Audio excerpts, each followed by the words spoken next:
one. It was folly. I know that now. A woman like me could never hope to bring a child into this cruel world, could never hope that the honey-sweet words of a man like Jack Price carried any weight. What irony that I should not realize such simple truths until it was too late.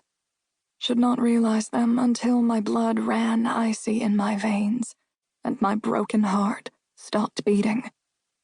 Until the man I thought had loved me stood over my body, staring down as the life ran out of me like a stream bed running dry. Until I was dead, and cold, and no longer so very beautiful. 1. Augusta. Hello? Augusta threw her keys on the table and slung her bag onto one of the kitchen chairs. As usual, a precarious stack of plates had taken over the sink, and the remnants of a Chinese food dinner sat out on the table. Sighing, she covered the leftovers with plastic wrap, stuck them in the fridge, and followed the sounds of video games to the living room. "I'm home," she said tersely to the two guys hunched over their gaming consoles. Doug barely glanced up, but her boyfriend, Chris, threw her a quick glance over his shoulder. "Hey, we're just finishing up." Turning back, he continued mashing keys on the game controller, shaking his dark fringe from his eyes and muttering colorful insults at his opponent. Chris and Doug weren't the best housemates. Sure, they paid their share of the rent on time, but the house was constantly a mess, and video games took priority over household chores. She supposed that's what she got for living with her boyfriend and allowing his unemployed brother to move in with them.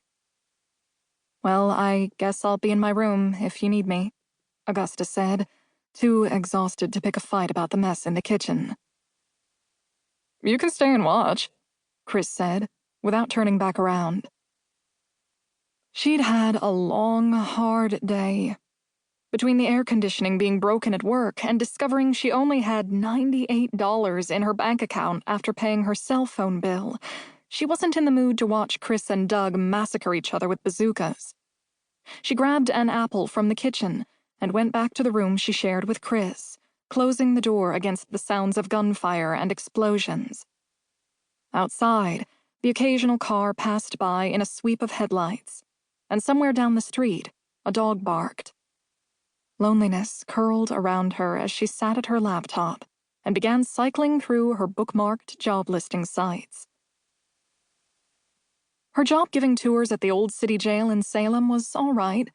She got to work in a historic building, it was close enough that she could walk to work, and the polyester uniform was only a slightly nauseating shade of green. But it wasn't challenging, and she wasn't using her degree in museum studies for which she'd worked so hard. Not to mention the student debt she was still paying off. The worst was dealing with the public, though. Some of the people that showed up on her tours were engaged in her talks, but mostly the jail attracted cruise tourists who hadn't realized that it was a guided tour and were more interested in snapping a quick picture for Instagram than learning about the history. The other day, she'd really had to remind a full-grown man that he couldn't bring an ice cream cone into the house, and then had to clean up said ice cream cone when he'd smuggled it inside anyway and dropped it. And the witches. Just because they were in Salem, everyone who came through the door assumed that there would be history about the witches. Never mind that the jail didn't even date from the same century as the witch trials.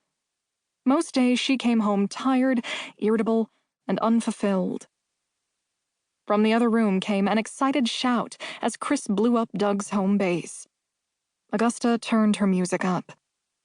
Most of the listings on the museum job sites were for fundraising or grant writing, the sliver of the museum world where all the money was.